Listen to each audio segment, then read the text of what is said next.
கடந்த 50 ஆண்டுகளுக்கு முன்னர் முடிவுறுத்தப்பட்ட ஒரு சம்பவம், அதாவது கச்சதீவு இப்பொழுது பேசுபொருளாக மாறியிருக்கிறது. இலங்கை அரசியல் வட்டங்களிலும் சரி, இந்தியாவிலும் சரி. குறிப்பாக இந்தியாவில் கச்சதீவு என்பது ஒரு பூதாகரமாக்கப்பட்டு பெரும் பேசுபொருளாக மாறியிருக்கிறது. ஏனென்றால் இந்தியாவின் பாராளுமன்ற தேர்தல் அண்மையில் நடைபெற உள்ளது.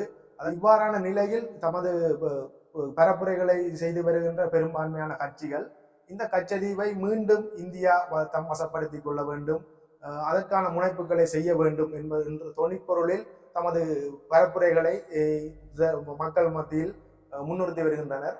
குறிப்பாக இந்தியாவின் பிரதமர் நரேந்திர மோடி தான் போட்டியிடுவதாக முன்னர் நிச்சயிக்கப்பட்டு வச்சிருந்த இடமான ராமநாதபுரத்தை பன்னீர்செல்வத்திற்கு கொடுத்துவிட்டு வேறு தொகுதியில் போட்டியிடுவதாக தற்பொழுது அறிவித்துள்ளார். ராமநாதபுரம் தொகுதி என்பது கடல் தொழிலாளர்கள் செறிந்து வாழக்கூடிய ஒரு பிரதேசம். அந்த இடத்தை மோடி பன்னீர்செல்வத்திற்கு விட்டு கொடுத்து விட்டு தற்பொழுது கச்சதீவு சம்பந்தமான பேச்சுக்களை, அதாவது தம்பசப்படுத்திக் கொள்ள, கச்சதீவை இந்தியா தம்பசப்படுத்திக் கொள்ள வேண்டும், அது பாதுகாப்பு காரணங்களுக்காக இருக்கலாம், அல்லது மீனவர்களுடைய, தமிழக மீனவர்களுடைய பிரச்சனையை தீர்ப்பதற்கான ஒரு கருவியாக கச்சதீவை தற்பொழுது பயன்படுத்துவது போன்ற கருத்துக்களை இந்தியாவில் அது மோடி அது அவர் சம்பந்தப்பட்ட தரப்பினர்கள் பெருவாரியாக பேசி வருகின்றனர். அது தவிர இந்தியாவின் தமிழக அரசியல்வாதிகளும், குறிப்பாக தமிழக முதலமைச்சர், அது தவிர நாம் தமிழர் கட்சியின் ஒருங்கிணைப்பாளர் உள்ளிட்ட பலரும் ஒவ்வொரு விதமான கருத்துக்களை, கச்சதீவு இலங்கைக்கு தார வைக்கப்பட்டது பிழையான நடவடிக்கை என்றும், அதை மீளப்பெறுவ வேண்டும் என்றும், தமிழக மீனவர்களுடைய வாழ்வாதாரம் அங்குதான் தங்கி உள்ளது என்றும் பலவாரியான கருத்துக்களை முன்வைத்து வருகின்றனர். குறிப்பாக சீமான் தமிழக மீனவர்கள் எல்லை தாண்டும் பிரச்சனைகள் அல்லது இலங்கை கடற்படையினால் கைது செய்யப்படும் பிரச்சனை சம்பந்தமான அதற்காக முற்றுப்புள்ளி வைப்பதற்கு தமிழக மீனவர்கள் ஒவ்வொருவருடைய கையில் ஆயுதங்களையும் தருவேன் என்றும், நேற்று நடைபெற்ற ஒரு பிரச்சார கூட்டத்தில் தான் ஆட்சி பொறுப்பை ஏற்றால் முதலாவது செய்ய போகும் சம்பவம் கடல் நெய்தல் படை ஒன்றை உருவாக்கப் போவதாகவும் அறிவித்துள்ளார். அதே போன்று இலங்கையிலும் உள்ள தமிழ் அரசியல் இந்த கச்சதீவை ஒரு போதும் இந்தியாவுக்கு விட்டு கொடுக்க கூடாது, அது இலங்கையின் சொத்து, இலங்கையில் உள்ள மீனவர்கள், குறிப்பாக தமிழ் மீனவர்களுடைய சொத்து, அதை தாரை பார்த்து விட்டால் ஏற்கனவே தமிழக மீனவர்களால் தாங்கள் படும் இன்னல்கள் இன்னும் அதிகரிக்கும் என்றவாறு கருத்துக்களை அரசியல்வாதிகளும் வடக்கு மீனவ அமைப்புகளும் தொடர்ச்சியாக தெரிவித்து வருகின்றனர். இது ஒரு புறம் இருக்க, கச்சதீவை இந்தியா தன்வசப்படுத்துவதற்கான முன்னெடுப்புகளை மேற்கொள்வது ஒரு இந்தியாவினுடைய கடல்சார் பாதுகாப்பை மேலும் வலுப்படுத்துவதற்கான முயற்சியாக இருக்கக்கூடும் என்று அரசியல் ஆய்வாளர்கள் பலவிதமான கருத்துக்களை கூறி வருகின்றனர். இந்தியாவுக்கு அச்சுறுத்தலாக உள்ள சீனா, அந்த சீனாவின் சார்ந்த நடவடிக்கைகளை இலங்கை அரசாங்கம் முன்னெடுத்து வருவதால் கச்சதீவை இந்தியா கைப்பற்றி தனது பாதுகாப்பை பலப்படுத்திக் கொள்ளும், அதற்கான முனைப்புகளைத்தான் இந்திய அரசாங்கம் செய்யும். இலங்கை அரசாங்கத்துடன் நடைபெற பேச்சுவார்த்தைகளோ எதுவாக இருந்தாலும் அது கச்சதீவு சார்ந்த விடயங்களைத்தான் முன்னிறுத்தும் என்ற வாரியான கருத்துக்களை பல அரசியல் விமர்சகர்கள் தெரிவித்துள்ளனர். அதே போன்ற இந்திய அரசியல்வாதிகளும் இலங்கை அரசியல்வாதிகளும் தெரிவிக்கின்றனர். அவர்கள் எவ்வாறான கருத்துக்களை, கச்சதீவு சம்பந்தமான என்ன கருத்துக்களை அவர்கள் கொண்டிருக்கிறார்கள், என்ன கருத்துக்களை மக்களுக்கு தெரிவிக்கின்றார்கள் அல்லது ஊடகங்களுக்கு தெரிவிக்கின்றார்கள் என்பதை இந்த வீடியோ பதிவில் பார்க்கலாம்.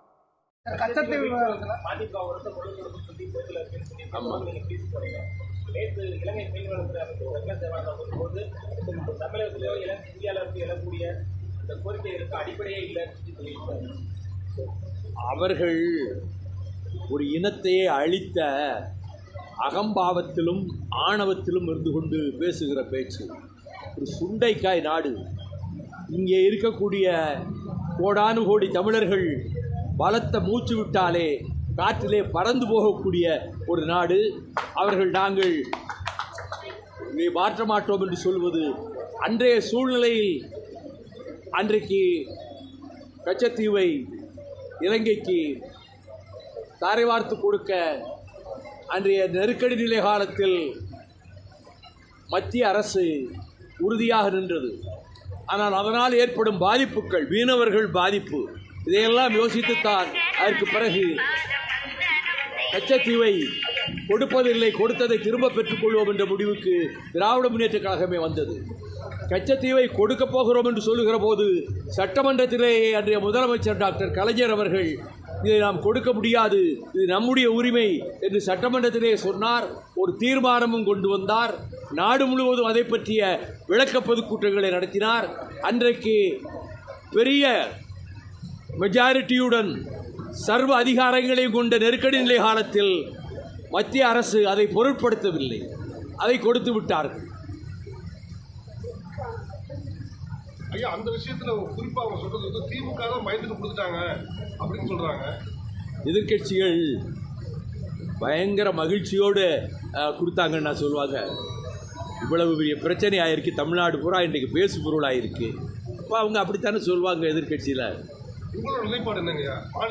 ஆரம்ப காலத்திலிருந்து கச்சத்தீவு நமக்கு சொந்தம், ராமநாதபுரம் அரசருக்கு சொந்தம், இது நம்முடைய பூமி, நம்முடைய தீவு என்பதைத்தான் நாடாளுமன்றத்திலேயே நான் பேசியிருக்கிறேன். அந்த நிலைப்பாட்டிலே நான் உறுதியாக இருக்கிறேன். சட்டப்பூர்வமாக சாத்தியமாக சாத்தியம்தான். என்ன மாதிரியான வழிகள்? நீங்கள் நாடாளுமன்றத்திலே வைத்து 2 அவைகளிலும் அதை பாஸ் பண்ணணும், அதை நிறைவேற்றணும். அதற்கு பிறகு சுப்ரீம் கோர்ட்டுக்கு தமிழ்நாடு முதலமைச்சர் ஒரு வழக்கு தொடுத்தார். திமுகவும் அந்த வழக்குக்கு துணையாகத்தான் இருக்கிறது. ஆகையினால நீதிமன்றமே முடிவெடுக்கலாம். 2 சபையிலையும் நிறைவேற்ற வேண்டிய முக்கியமான பிரச்சனையை, ஒரு அங்குல மண்ணை கூட, இந்திய மண்ணை இன்னொரு நாட்டுக்கு தாரை வார்க்க யாருக்கும் அதிகாரம் கிடையாது.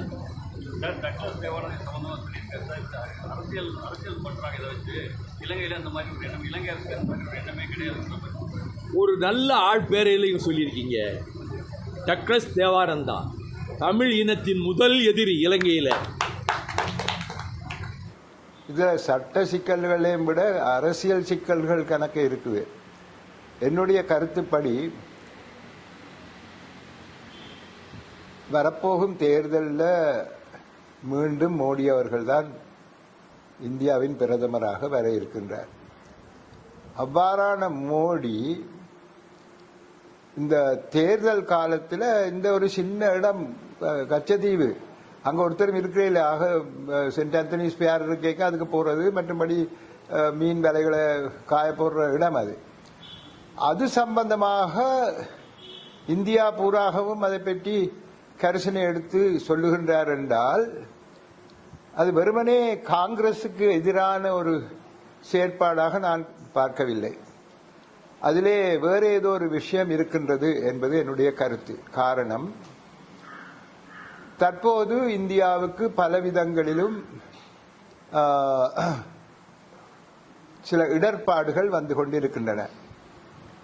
ஏற்கனவே மாலைத்தீவில் இருந்து இந்திய ராணுவத்தை வெளியனுப்பி இருக்கின்றார்கள்.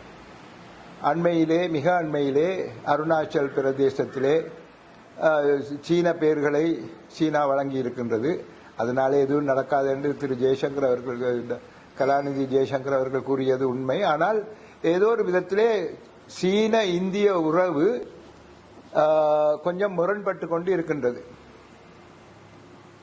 விஷயங்கள் அறிந்தவர்கள் கூறுகின்றார்கள், இந்த வருஷத்திலே இந்தியாவுக்கு வடமேற்கு பக்கத்தில் இருந்தும் தென்கிழக்கு பக்கத்தில் இருந்து சில பிரச்சனைகள் ஏற்படும் என்று, அதனுடைய பாதுகாப்புக்கு பங்கம் விளைவிக்கும் விதத்தில் ஏற்படக்கூடும் என்று.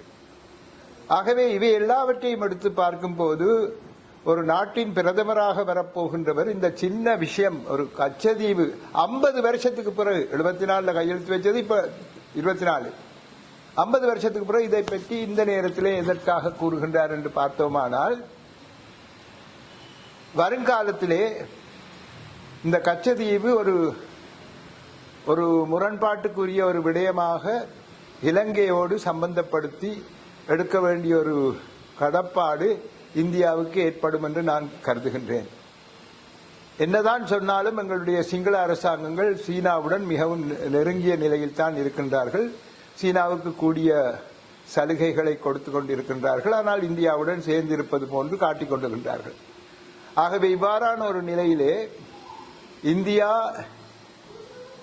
இலங்கையோடு சில நடவடிக்கைகளிலே இறங்க வேண்டுமென்றால் இவ்வாறான கச்சத்தீவு போன்ற ஒரு இடத்தை ஒரு மையமாக வைத்து முரண்பாடுகளை ஏற்படுத்தி அதன் ஊடாக சில நடவடிக்கைகளிலே இறங்கலாம். ஆகவேதான் கச்சத்தீவு ஆரிடம் போக வேண்டும் என்பதை பற்றி பார்க்க இதை எதற்காக இந்தியா அதாவது இந்தியாவினுடைய தற்போதைய பிரதமர் எதற்காக அதற்கு இவ்வளவு முக்கியத்துவம் கொடுத்து பேசுகின்றார் என்பதை நாங்கள் கருத்தில் கொள்ள வேண்டும். மிக விரைவிலே சீன இந்திய உறவுகள் பாதிப்படையும் போது அது வடகிழக்கு மாகாணங்களிலே இருக்கின்ற தமிழர்களை மிக அதிகமாக பாதிக்கக்கூடும் என்பதையும் நாங்கள் இந்த இடத்திலே மனதில் கொள்ள வேண்டும். அதைவிட இந்த கச்சத்தீவு விடயத்தில் எனக்கு கூறுவதற்கு எதுவும் இல்லை.